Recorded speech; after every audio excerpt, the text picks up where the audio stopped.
Magandang umaga po, ma'am. Ito na po yung report ko. Kwentuhan ni Tibudi. Pasensya na po, Tagalog po ang aking napili sa chapter 56, 57, 58 sa short story ni Jose Rizal, Noli Me Tangre. Okay. Angkahan sa kinabukasan, sakmal pa rin ang nang takot ang buong bayan ng San Diego. Ni isang mga tao ay walang makakita naglalakad sa gitna ng daan. Tahimik na tahimik ang buong paligid. Maya-maya isang bata ang naglakas loob na lumabas ng bintana at inilibot ang paningin. Dahil sa ginawa ng bata, nagsisunod ang mga iba nang magbubukas ng bintana. Ang mga magkakabitbahay ay nagbalitaan, lubhang kalagim-lagim daw ang nagdaan gabi tulad noong nagmadamong si Balat. Sa kanilang pag-uusap, lumitaw na si Kapitan Pablo raw ang sumalay. Ipinalagay naman ng iba ng mga kwaderyo raw, kaya't dinakip si Ibarra. Ang mga lalaki ay nagpunta naman sa kwartel at na may tribunal. Lumitaw pa ang usapan ng mga tao na tinangka raw ni Ibarra na itanan ang kasintahan na si Maria upang hindi matuloy ang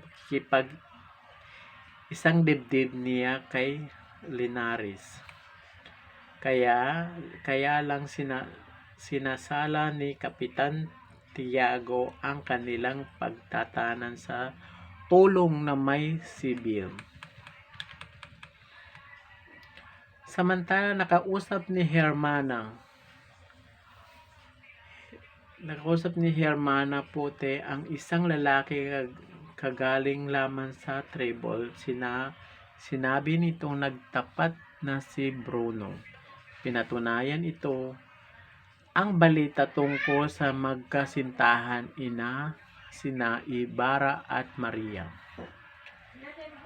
Sangit-ngit ni daw ni Ibarra, pati simbahay nais niyang paghintirehar.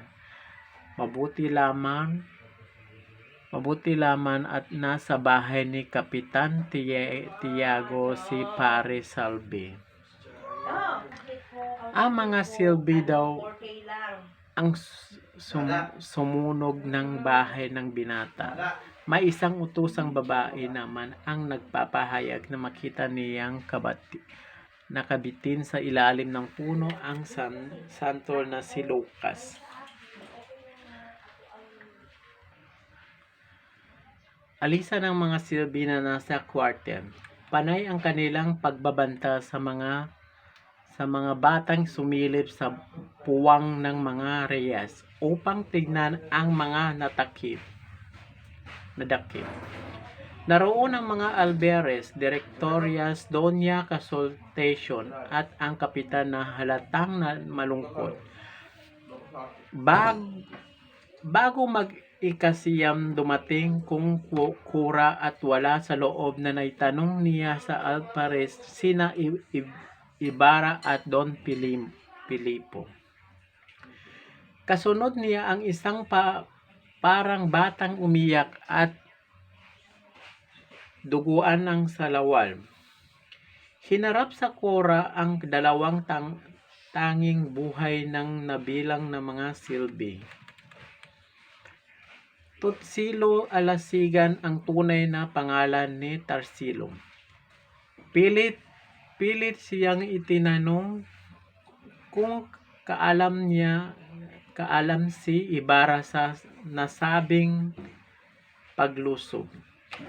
Ngunit iginiit din niya ang walang kamalay-malay na si Ibarra sapagkat ang ginawa upang ipaghiganti ang kanilang amang pinatay na si Palom.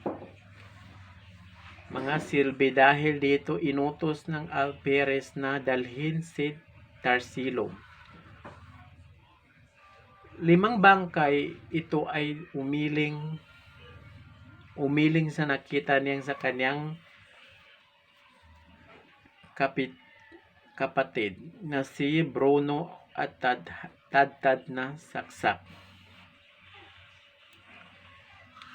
Si Pedro na sa asawa ni Sisa at ang kay Lucas may tali pang lubid sa leeg dahil sa patuloy itong walang imik. Kahit sa sunod-sunod ang pagtatanong sa kanya, nagpuyugis galit ang Alferez. Iniutos sa paluin ang yatok ni Tarsilo hanggang sa magdugo ang buong katawan nito. Hindi makakakanta si Tarsilo, kaya ito ibinalik na sa bulwagan. Natadnan nito isang bilanggo ring. Nagpapalahaw sa iyak at tumatawag na mga santo. Ipinasino kay Tarsilo ang nadatnan. Sinabi niyang noon lamang siya ay nakita. Dahil dito muli siyang pinalo hanggang sa mabalot ng dugo ang buong katawan. Hindi na kayang kura ang gayong tanawin kaya lumabas siya sa bulwagan.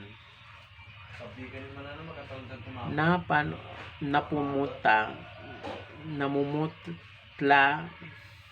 Nakita ng kura ang isang dalagang parang nagbibilang ng mga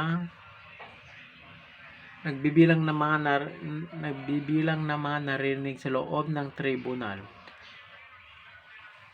Humahalingin at nagtataghoy ng malakas. Ang babaeng ito ay ang kapatid na dala nitong Bruno at Tarsilo. Samantala nang di napansin ni Tarsilo, lalong nagngit-ngit ng Alferez.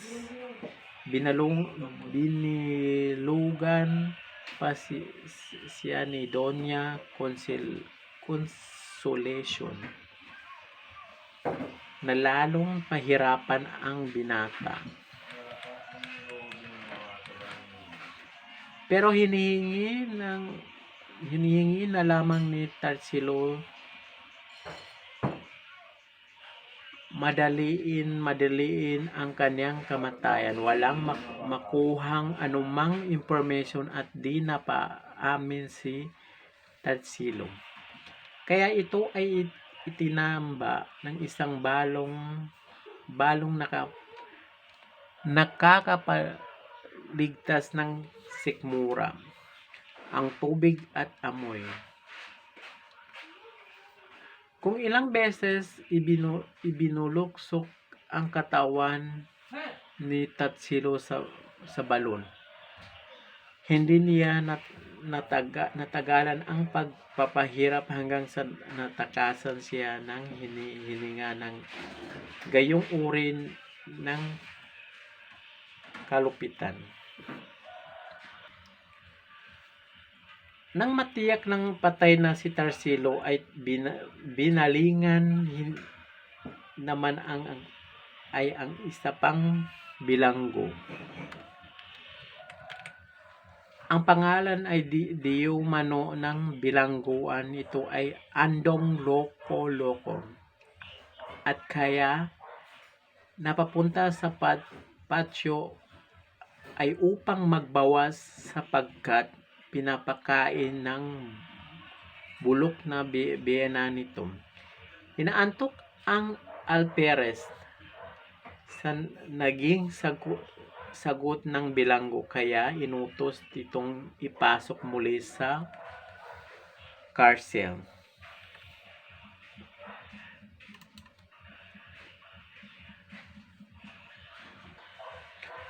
Ulero at balisa ang mga kapamilya ng mga bilanggo. Sila ay pabalik-balik sa kumbento, kwartel at tribunal. Ngunit hindi sila nakapagtamo ng lunas sa kanilang mga inilalaan. Palibhasa wala silang kilalang malakas at makakapitan na makakatulong upang palayain ang kanilang kaanak na bilanggo. May sakit ang kura at ayaw na lumabas ng kanyang silid. At ayaw daw nitong makipag-usap kahit kanino. Ang alperes naman ay nagdagdag ng mga bantay upang kulahatin ang mga babaeng nagsusumano sa kanya. Ang kapitan naman ay lalong nawalaan ng silbi. Nakakapaso ang sikat ng araw, ngunit ng mga babae ay ayaw umalis. Palakad-lakad sa kanyang anak na si Antonio. Inusal-usal naman si Kapitana Tinay na ang pangalan ng kanyang anak na si Antonio na si Kapitan Maria naman ay pasilip-silip sa rehas upang tignan ang kambal niyang anak. Ang benan na si Andong ay nagduroon din at walang gatol na ipinagsasabi na sa kanya raw hinuli si Andong ng mga sibil at dahil sa bago nitong salawal.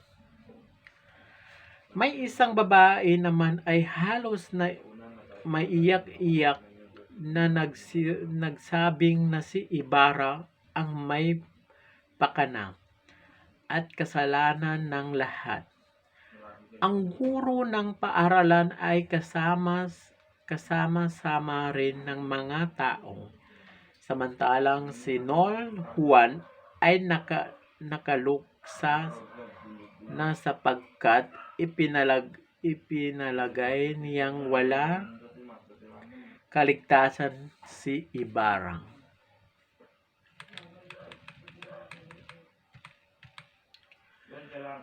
Mga ikakalawa ng hapon,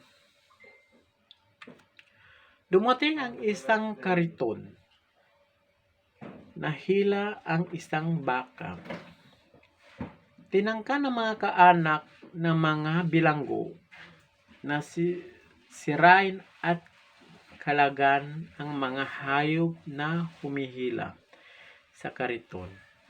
Pero ipinagbawalan sila ni Kapitana Maria at sinabing kapag ginawa niyo yan, mahihirapan sa paglalakad ng kanilang kaanak na bilanggo.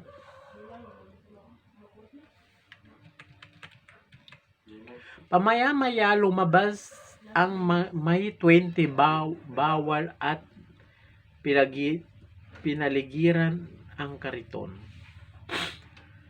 Ang sumunod na ilaban ay ang mga bilanggo sa pangunguna ni Don Pilipo na nakuha pang batiin ng nakangiti. Ang kanyang asawang si Duray nang yakapin ang asawa, pero hinadlangan siya ng dalawang sibil. Nang makita naman si Antonio ng inang na si Kapitana, tinay binarahan ito ng katakot-takot na hangulngol. Si Andong ay napaiyak din nang makita niya ang biyanan na may pari sa kanyang pagkakakulong. Katulad ng kambal ng anak ni Kapitana Maria, ang sinamaristang si Albano at ang nakagapos na si Mabuti. Ang huling lumabas ay na si Ibarra na walang gapos ngunit nasa pagitan ng dalawang kawal. Ang namumot lang na si Ibarra ay pasunod na tinignan ng mga maraming tao at naghahanap ng isang mukha kaibigan. Pagkakita kay Ibarra ng mga tao ay biglang umungol ang salitaan na kung sino pa ang may sala ay siya pang itong walang tali. Dahil dito ay inutusan ni Ibarra na gapusin siya ng mga kawal at abot sikom. Kahit walang utos ang kanilang mga pinuno, ang mga sibil sumunod din sila sa utos na binata. Ang Alvarez ay lumabas na nakakabayo at bat-bat ang sandatang ang katawan sumunod ng mga 15 na kawal na umalis sa kanya. Sa kalipunan ng mga bilanggo, tanging kay Ibarra lamang na walang tumatawag sa kanyang pangalan, na halip siya ang binubuntunan na sisi at tinawag na siyang duwag. Pati ang kanyang mga nuno at magulang ay isinumpa ng mga tao hanggang siya ay tinawag na irehe ng dapat mabitay. Kasunod nito ang pinagbabato na si Ibarra. Naalala niya ang kwento na si Elias tungkol sa babaeng nakakita ng ulong nasa bakul at nakabitin sa niya sa punong kahoy at kasaysayan ng piloto. At parang biglang naglaro sa kanyang